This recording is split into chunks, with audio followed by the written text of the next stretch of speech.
Hello, dear friends. We are sincerely happy to greet you again. And today we are going to talk to the esteemed Igor Mikhailovich Danilov. Greetings. Igor Mikhailovich, we have been addressing the topic of family relationships during several meetings. And this is very important for our viewers because people spend a huge part of their lives precisely in the family, in building these relationships.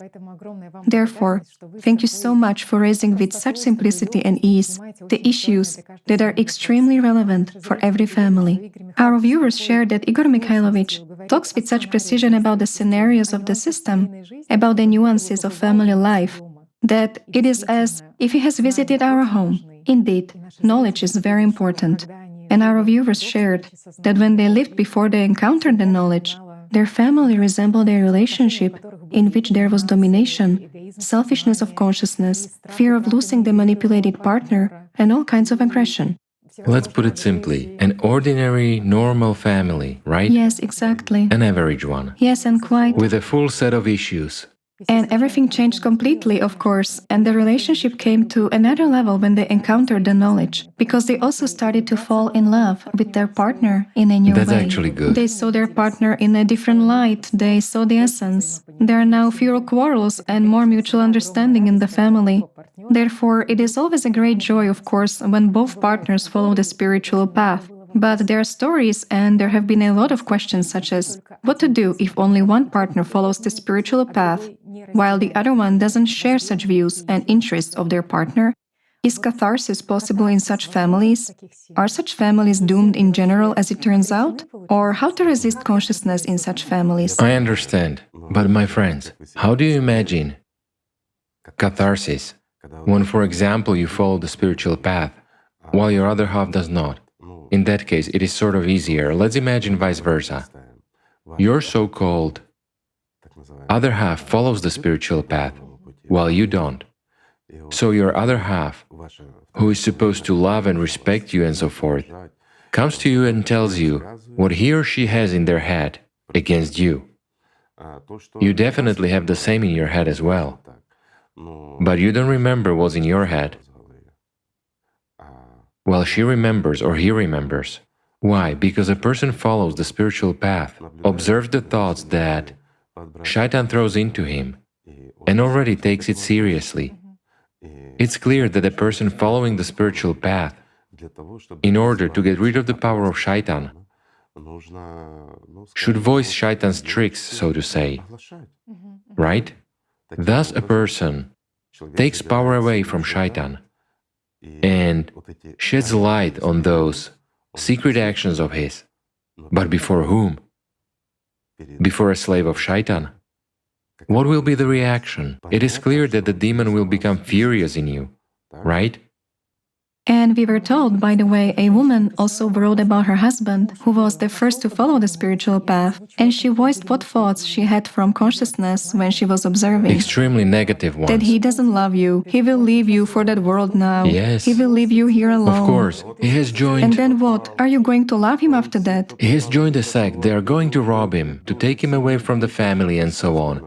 And that's all, that's the end of the world. Why? Because the husband, as a slave, should pay attention only to her, and he has no other life. His whole life should come down to carrying her in his arms, talking about her, thinking about her, and of course taking care of her only, whereas his life doesn't exist. In fact, his life is needed in order to serve her. Isn't that true? She has actually made him happy, finally married the first man she could, at least anyone, in order to escape from home, to sort of secure her future, and to have a slave as well. And here the slave wants to become a human. Well, it's not right. Demons start raging.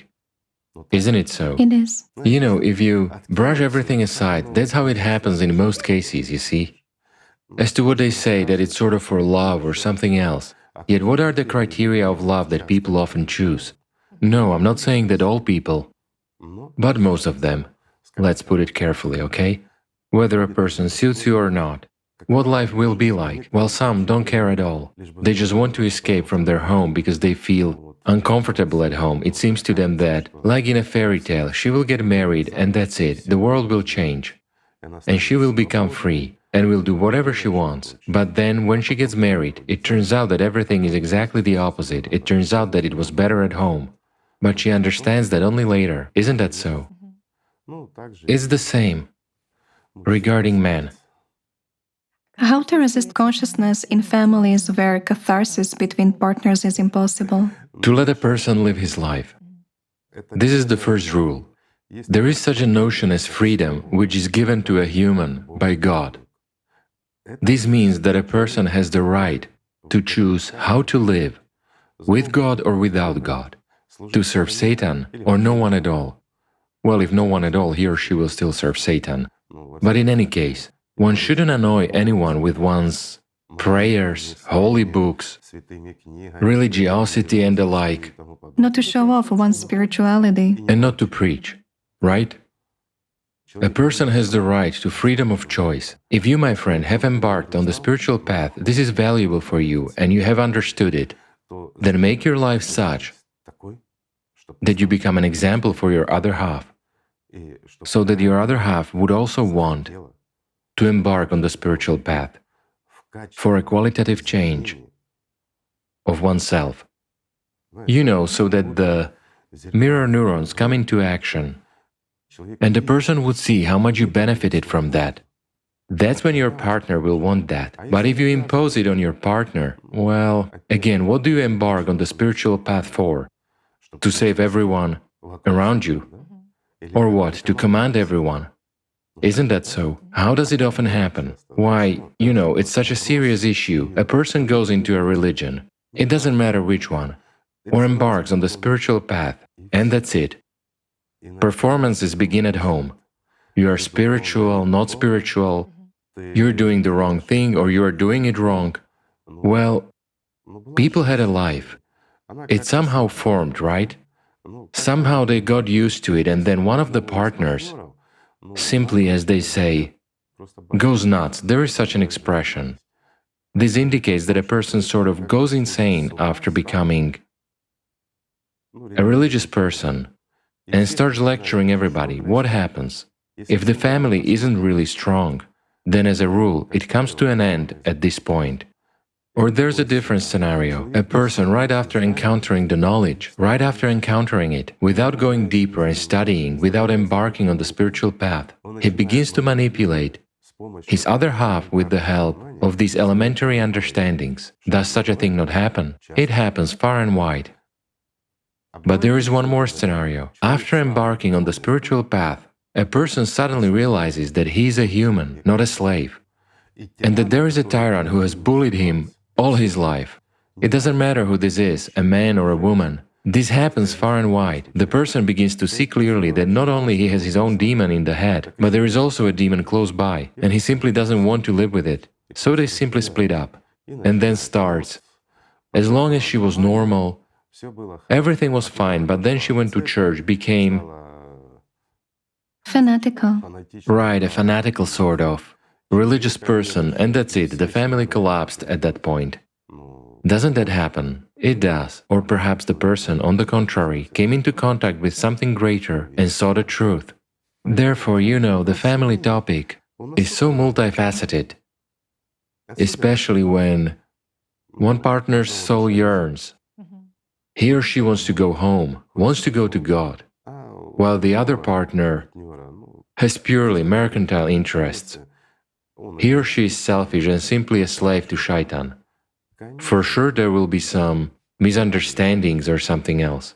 Well, I'll put it this way. If a person really embarks on the spiritual path, no one and nothing is a hindrance to him. Why? Even his partner or her partner, whatever, their other half, as it is called in marriage. This half cannot be a hindrance. Why? Because the person really learns. The difference between the knowledge and religion is that the knowledge gives you an understanding of what you are doing and the ultimate goal of your path. That's the point. If you have a goal, you will come to God. While in religion, the goal is a little bit shifted towards something else. In any religion, a religion confuses a person too much and simply makes him go around in circles. You know, like a donkey when it doesn't want to go and they hang a carrot in front of it, as if promising that you will get it. And the donkey has to go after that carrot. Isn't that so, friends? They promise, yet what do they teach? To pray for material things, to request and crave material things. This is so, after all, sheer magic. But where is the spirituality? Sheer accusations and mindsets that you're a slave and you must fear God and His intermediaries. That's how it is, isn't it? That's the whole problem, whereas the knowledge is simple. It's a simple and reliable mechanism, you know. If you want to, you take it and work. Yes, it's hard. There can be nothing easy on the spiritual path. Again, provided that a person is attached to matter. But if a person really chooses the goal of serving God, then there can be nothing difficult and hard on the spiritual path. It's a path of delight. It's a path of love and joy. Isn't it so? It is. Well, consciousness will certainly tell you a story. But that's what its function is, to serve Satan. Because our consciousness is nothing but that very demon infamous in all religions, and that's what all the prophets spoke about. So, friends, everything is really simple. Everything depends on what you are striving for. While at the first stages, yes, at the first steps of the spiritual path, the demon certainly trips you up. But only those do not rise, who do not fall. And he will make everyone fall at the first steps. Have you ever seen a baby who starts walking, and right after he starts walking, he starts running, jumping, playing, and never once Perfectly. falls down? Absolutely right. Any baby, when it starts walking, falls down at first, but it gets up. That's why later on, it not only walks but also runs. So do we, on the spiritual path. When we embark on it, we sometimes fall. Sometimes we fall quite often. It doesn't matter. The main thing is to start running towards our goal after that. That's what is important, right?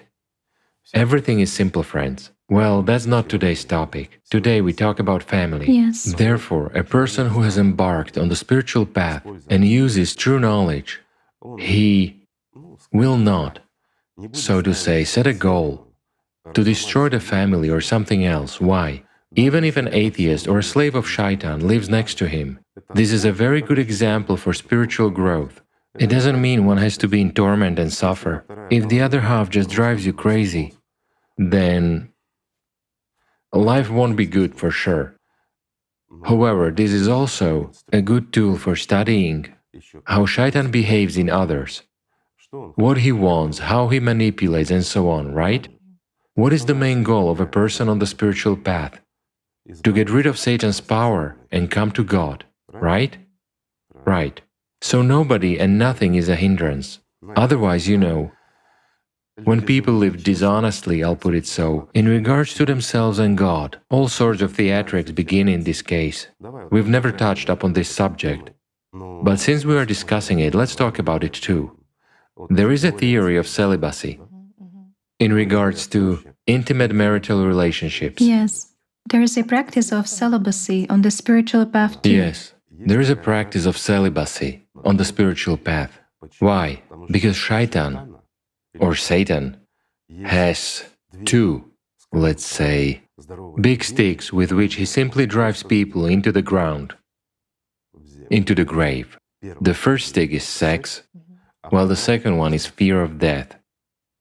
So, when a person embarks on the spiritual path with intentions to serve God, to really serve God, in the sense of not just gaining life, getting to know all the mysteries, getting rid of Shaitan, by stepping over him, becoming an angel and becoming alive. But when the goal is also to represent the interests of the spiritual world in this world, mired in sins, to defend the positions of the spiritual world, and to help people on the invisible side, meaning to constantly face all the manifestations and tricks of Shaitan in one's life. It means a person needs to get rid of what? Of one's weakness, right? And he needs to study all the tricks of this Shaitan. But what if a person is dependent on that very sex? And it's a tool that Shaitan manipulates him with. Will he be able to serve? No, he won't. If he doesn't get rid of that. If there is an addiction in him, Shaitan will use that tool at the most inopportune time for a person. But if a person takes the vow of celibacy, then his goal is not just to give up intimacy, while at the same time constantly keeping it in his head, but to get rid of it in general. I mean as a tool. It doesn't mean that this is for entire life, that a person will never be able, let's say, that the concept of sex will be alien to him, like monks play around. Very often, this is a huge lie. In many religions, it's true. It doesn't mean that the person has gone mad or anything since he gave it up. What it means is that until the person overcomes this weakness, until he weakens Shaitan, he gives himself a vow of celibacy. Why? He gets rid of a possible manipulation with this subject over him by Shaitan. And that means a lot. That's why when a person is in service, moreover, if we talk about Geliars or something else, a person must have no weaknesses. If there is a weakness in him, no one will ever admit him anywhere. This is true. He can be near, he can be a good assistant, but he will never be in real service, in the highest sense of this word. Why? Because a weak person is like a traitor. At the most inopportune moment, he will betray, whereas the lives of his friends may also depend on that. Why? You see, in this world, everything is much simpler and more complicated at the same time. If we take the invisible world, everything is very complex and simple at the same time there, just like in this world. If you are on God's side, you must be 100% on His side. Nobody and nothing should have power over you. There should be no weaknesses and no indulgences for yourself. That's how the world is arranged. Pictures, temptations, and a person allows for weaknesses. I'm sort of not coming into physical contact, but what difference does it make if you keep it in your mind? If it comes to you in dreams and you don't send it away, it means that there is something to work on. And until a person overcomes all these weaknesses, he cannot be, let's say, a warrior of light. That's really true. And now I have a question. Those who use celibacy for the purpose of getting rid of Shaitan's power, are you going to become Geliars? A simple question. Or have you invented that you want to be Geliars? Or are you just using it as a tool to manipulate your other half? Isn't that what happens? Very often, people embark on the spiritual path even while in the family, and someone puts forward an idea, let's take a vow of celibacy and we'll serve. There are children in the family. Everything is fine, the family is normal. But here Shaitan throws them an idea, and there begins something that is not supposed to happen. It is clear that they will not become Geliars anymore. Why? There is the family, there are children, there is an area of responsibility. Responsibility for the family and for the children. How can a person get rid of this responsibility? Some people, yes, they can get rid of responsibility despite everything. Either having provided children with everything entirely, they can simply choose to serve, or when children grow up and become independent, a person decides to serve God. Yes, such situations may happen, but this applies to a very few people who are strong enough spiritually. But as a rule, we remain attached, while a Galiar must be free from everything, first and foremost internally. And here the subject of celibacy simply goes as manipulation, either by shaitan against people, or by those people, or by one half against the other half. Everything is very simple, isn't it? We have only slightly touched upon this topic. The topic is broad and serious. I understand that friends want to hear about sexual energy, how to use it and so on. But I have a simple question, what for? If you live in a family, live like normal people, if your other half is unacceptable to you, due to some physiological or moral reasons, whatever, if you want to split up, tell him or her honestly about that and stop wasting their time. And don't use religion or anything else as a cover. Isn't that so? It also happens very often that after embarking on the spiritual path and gaining a little bit of experience, a person realizes that he lives, as we've already said, with a tyrant, with a manipulator close by. And the person wants freedom. He's not bound, he's independent, and he says, look, that's enough. And the couple splits up. And then the other half, the one who terrorized, that half, the one who embarked on the spiritual path, he starts to literally hound her. See, she went into a religion, became a Christian or a Muslim, and that's it, she went nuts, that's it, she's out of control. And that's what religion drove her to, not religion, you did, or vice versa. For example, a man began to clearly see that he lived with a snake and decided to escape from that terrarium. Does such a thing happen? It does. Therefore, family life is such a Klondike for studying, so to speak. But for a family life to be normal, people should be honest and at least respect each other, or better yet, love each other, right? Observe the commandment of loving one's neighbor, primarily in the family. Right. As they say, love your neighbor as yourself, Yes. and then there will be order. Isn't it so? A good test. Do not manipulate. Don't make him a slave if you don't want to become a subpersonality.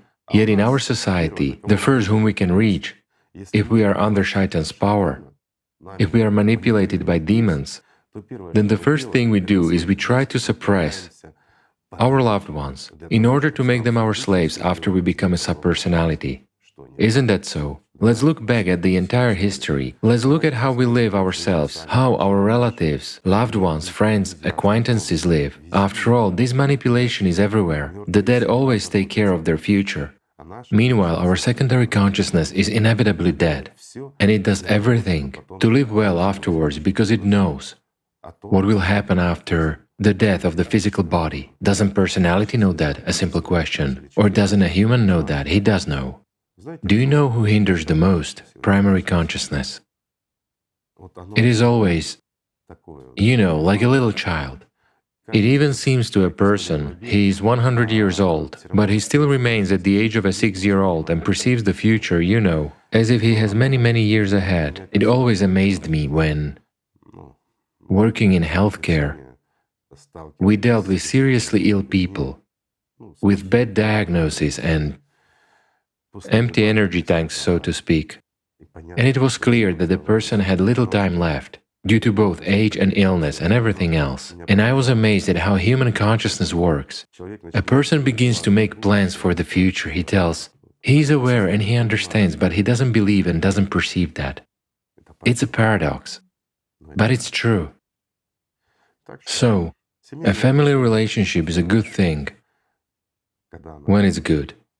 But if something doesn't suit you, it's better to be honest, not to ruin either your life or your partner's. I understand that some people will say, everything was good before, we had lived, say, 5, 10 or 20 years, it doesn't matter, but then something changed.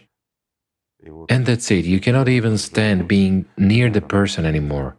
What difference does it make? Some people will say, what do you mean difference? We've accumulated property, we have kids and other reasons. Raising children. So tell me, what is more valuable to you? Freedom, clean air, a normal heartbeat? A simple question. Or material possessions? Or, shall we say, slavery? Right? Here's a simple question. You should answer it honestly for yourself. And if something doesn't suit you, my friend, decide radically. Or talk.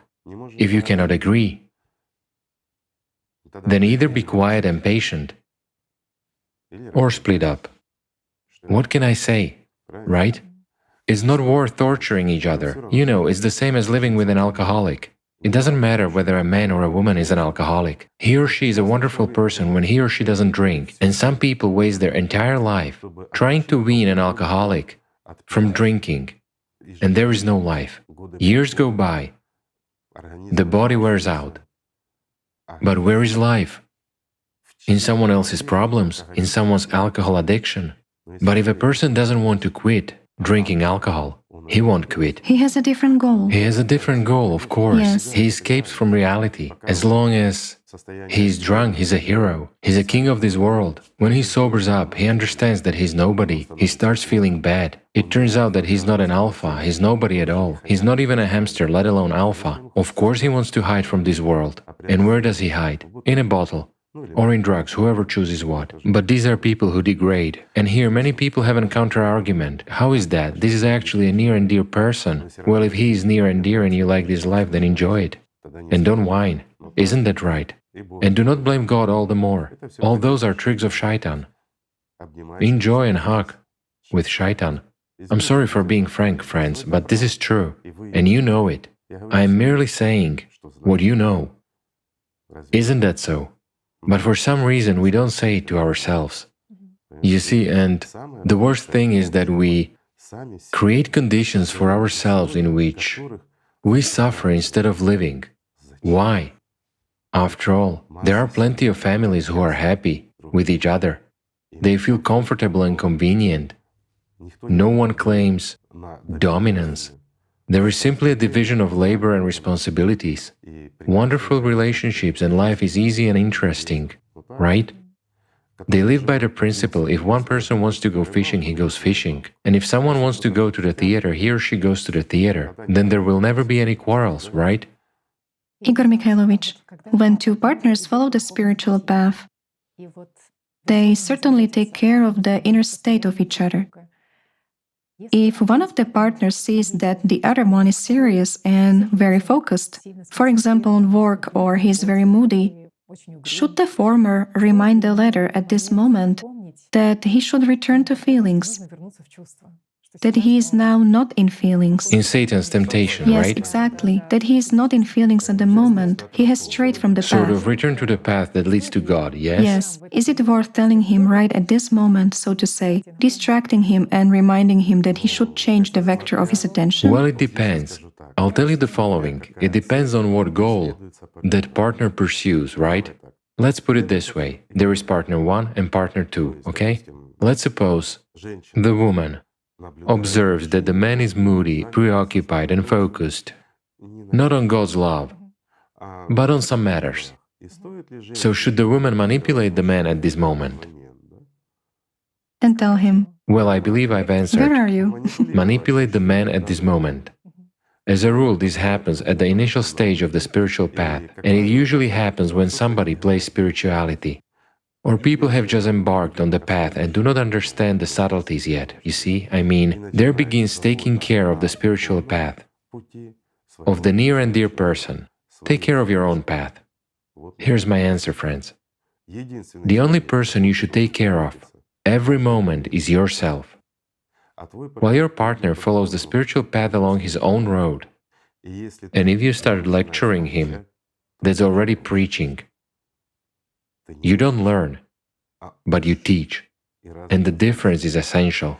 I'll tell you the following, friends. On the spiritual path, a person is always learning. When a person becomes an angel, he continues to learn eternally. always.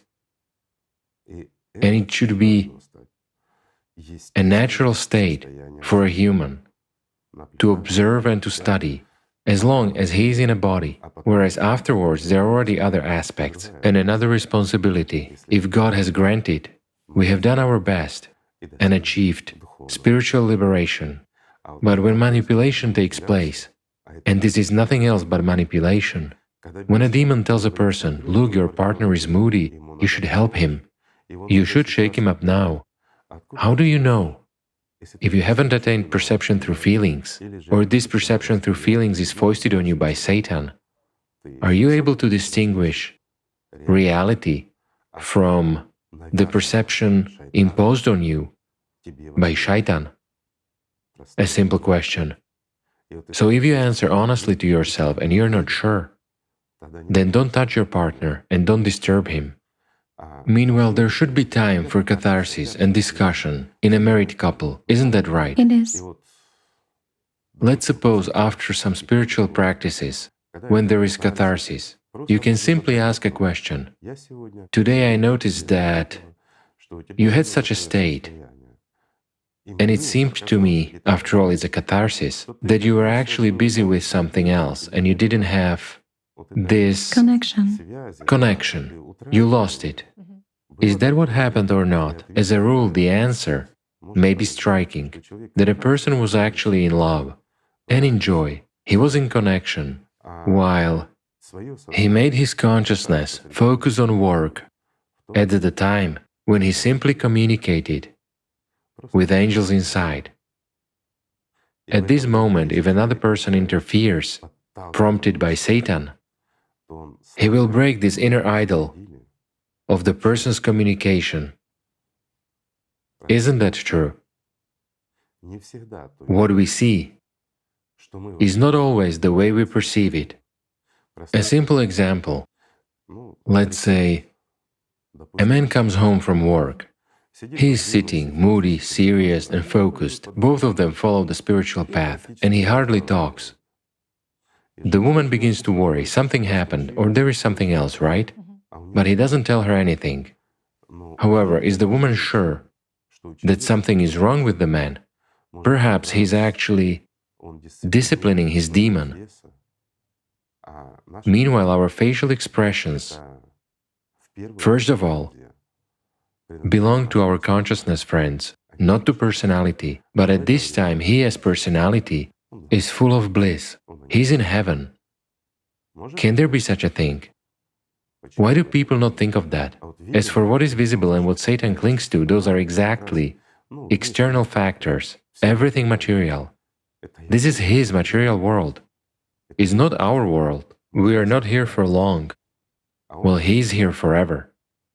Therefore, he urges us, because every angel for him is, like stolen income, so to say, is unacceptable to him. And he uses anyone's weaknesses to keep a person in his slavery. It is his asset, it is his future, both the present and the future. It is his food. And until we realize that we are merely food for Shaitan, and there is nothing human in him, everything human in us comes from God, from the spiritual world, through our soul to us as personality. But if we cannot implement this, if we cannot even feel it, that's a big trouble. And in this case, we need to apply maximum effort in order to embark on the right path, correct? Family life is wonderful.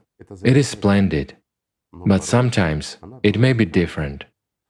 And here everything depends on a person. If he manages to stop in time, it means everything will be fine. But if he gets involved in the games of Shaitan, then life turns into hell and he doesn't even want to go home, right? What's important is the purity of each partner's intention. A person himself should first of all follow the spiritual path. It's important. Of course it's important. So, of course, if you want to be happy in your family, if everything suits you about your partner, then be happy.